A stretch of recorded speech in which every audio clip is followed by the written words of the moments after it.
National Resilience Institute, the Republic Indonesia, presents Jakarta Geopolitical Forum 2022. Geomaritime Chasing the Future Global Stability. August 24 and 25th. Keynote speaker Joko Widodo, Andi Wijayanto. Speakers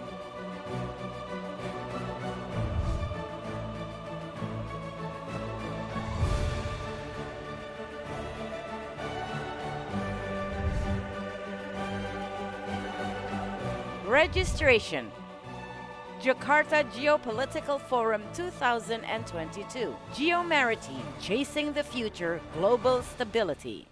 Well, thank you very much. I hope it's not a speech. I'll try to be as concise as I can.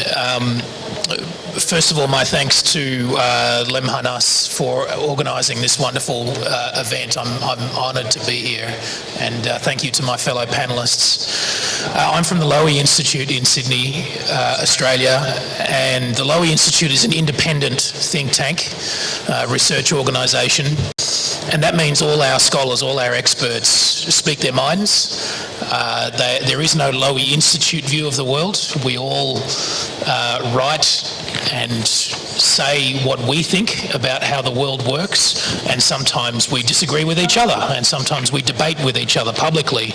And in fact, the remarks that I'm going to make today are the subject of debate and controversy in Australia, because as I'm sure many of you know, Australia is a very close ally of the United States, and it's becoming much closer.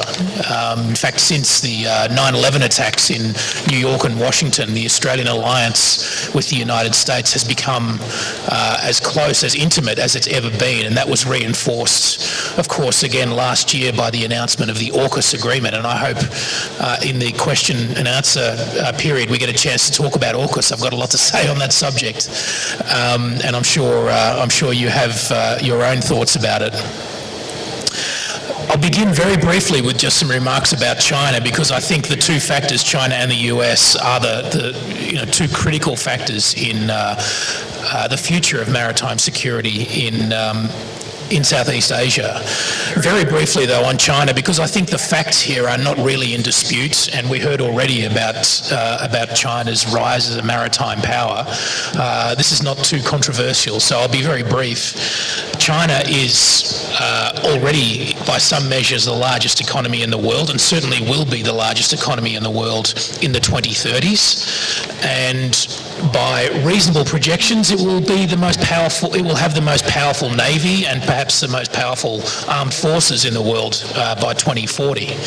It is certainly developing capabilities to conduct sustained maritime operations in what are referred to as blue waters. That is, global maritime operations that can be sustained for long periods and project significant military power over very long distances. We've seen, for instance, the development of an aircraft carrier program, and I think in a very short few years we will start to see China conduct long-range operations centred around its aircraft carriers, which will go throughout the Asian region and into Southeast Asia as well. I think we don't, of course, know what China's ultimate political ambitions are for its power in the region. China itself is very opaque about this question, but I think we can say quite safely that no country of China's size wants to be second or subsidiary to another power in its own region. Historically, great powers have sought leadership roles. They have sought status that is equal to its economic size. And so I think we can safely predict that that is what China wants, and that means effectively that it will need to outrank the United States, and also I think eventually push the United States out of Asia. Typically we're told that those kind of ambitions are going to create a clash with the United States, a struggle for hegemony, as we heard earlier. I'd like to offer a slightly different point of view, and so I'll turn my remarks now to the United States. a typical example of how the United States states its role in Asia came in the Indo-Pacific Strategy in 2022, released by the Biden administration, where the document argued that the lesson from World War II was that the US cannot be secure unless Asia is secure. And I just want to ask, in these few more minutes that I have, whether that is actually really true. And the first reason I think to doubt whether that's true is that America's military posture in Asia has basically not changed very much in the post-Cold War period. So in the last 30 years, we've seen truly massive changes in the strategic order in Asia. We had, first of all, of course, the collapse of the Soviet Union, and thereafter we have, as already discussed, the rise of China as an economic and a strategic power. And I would add a third factor, which is that North Korea has become a nuclear power with the ability, I should add, to deliver a nuclear warhead onto any target in the United States, any American city. So the North Koreans have an ICBM capability. Now that, I think, those three factors together represent a complete transformation of the strategic order in Asia.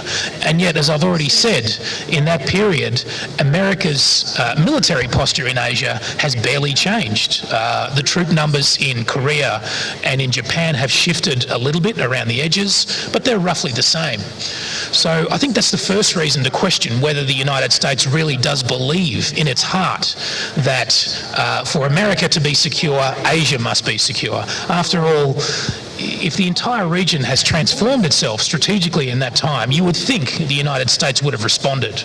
But I think basically it has not, despite rhetorical changes. I think it's also worth just questioning the idea that militarily America cannot be secure unless Asia is secure. After all, America's a long way away. It's surrounded by two vast oceans, friendly neighbours, north and south. It has a huge military force, thousands of nuclear weapons, and a very strong economy to support them.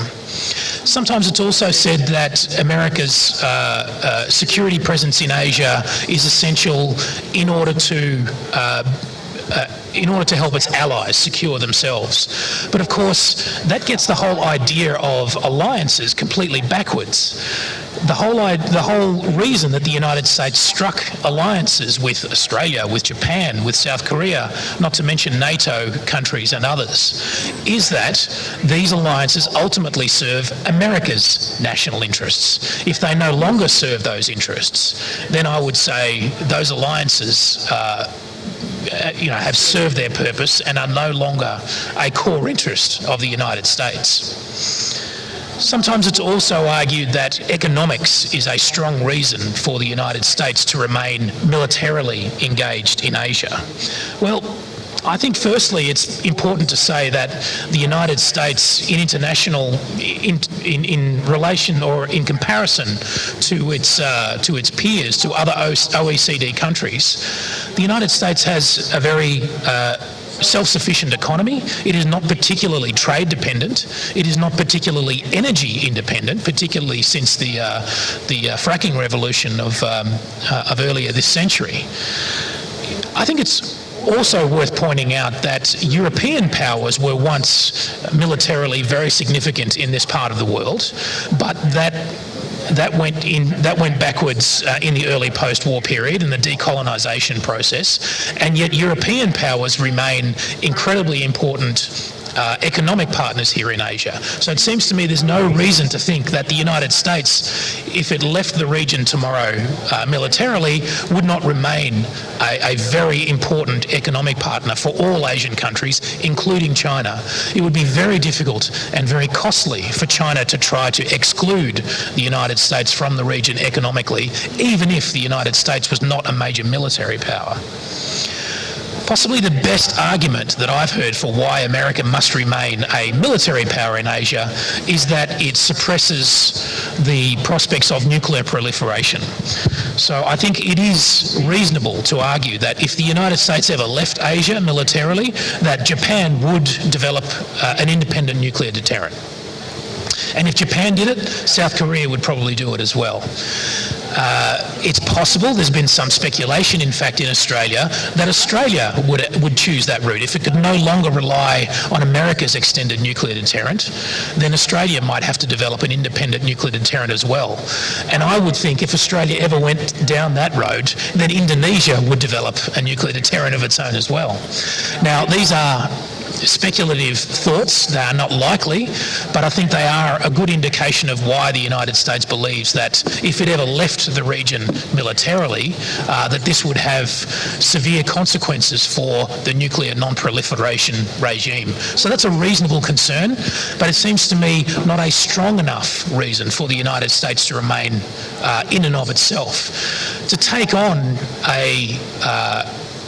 a whole of government, multi-generational struggle, competition with China, an economy and a society and a military that's as large as China, you need to have a very, very good reason.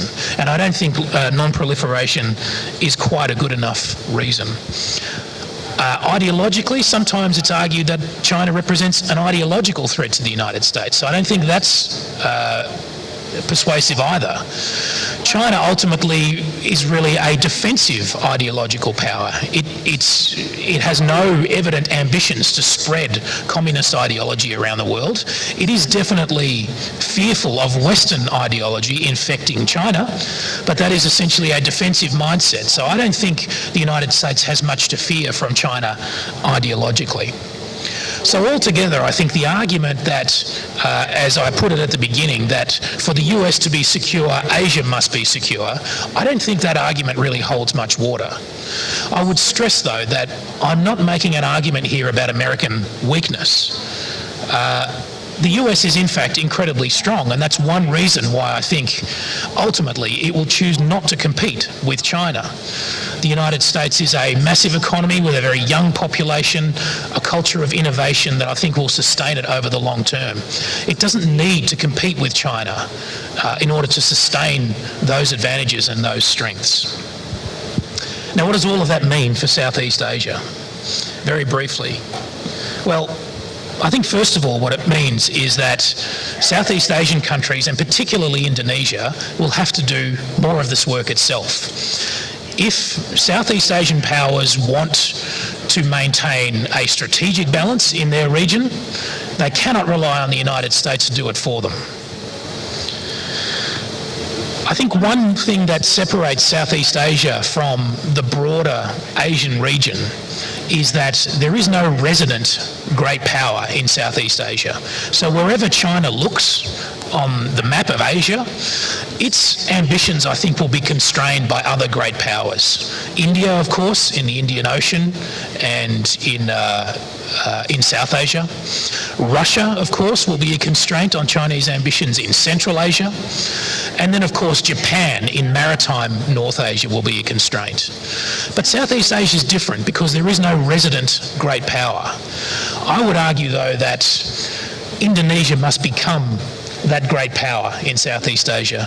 We heard earlier Indonesia referred to as a middle power, and I think that's true at the present moment. But Indonesia is the only country in this region with all the ingredients to become a great power. In fact, there are, I think, reasonable predictions that Indonesia will become the fourth largest economy in the world by the middle of this century, and that alone suggests that Indonesia will become a great power. From an Australian perspective, I think it's very much in our interests for Indonesia to take on that position of being the resident great power in this region. And that means not just economic size, but it means also taking on responsibilities to be a balancing power in this region. Now, I understand that that's not a particularly popular sentiment in Indonesia, the idea of Indonesia becoming a balancing power. But I would stress that for Indonesia, that does not mean that it needs to be confrontational with China. It does not mean that it needs to be aggressive with China. In fact, I think what it means is that for Indonesia, it does need more hard power tools, but they don't need to be the kind of tools that provoke arms racing or that provoke reactions from China. I think Australia, in fact, offers a lesson here because Australia has, I think, taken the wrong path in recent years. We are developing a military posture that is, in my view, too aggressive and too assertive, with long-range strike capabilities. We are investing in hypersonic weapons. We have our previous government announced that it would arm our destroyers with long-range cruise missiles. We have, of course, now invested in the AUKUS relationship, which will include at least 8 nuclear-powered submarines of very long range, also with land attack cruise missile capabilities. I think these kind of weapon systems send the wrong signal to the region. I think we can develop a force structure that is much more defensive in orientation. We can take a lesson from the kind of force structure that China itself developed in the early phase of its maritime modernisation, one that is focused on area denial. And that, in fact, I think offers a model for Indonesia and other Southeast Asian countries as well. In the maritime sphere, the natural advantage goes to the defending power, the power that is not seeking to project power but to defend its coasts. It is much easier to, and cheaper, I would argue, to be a defensive maritime power than to be an offensive maritime power. And that is the kind of course that I would recommend for Southeast Asian states. The kind of course that I think will allow military issues to be put in the background in the relationship between China and the region, so that the region, the Southeast Asian region, Indonesia in particular, can pursue constructive relations with China based on compromise and cooperation. I'll leave it there. Thank you very much.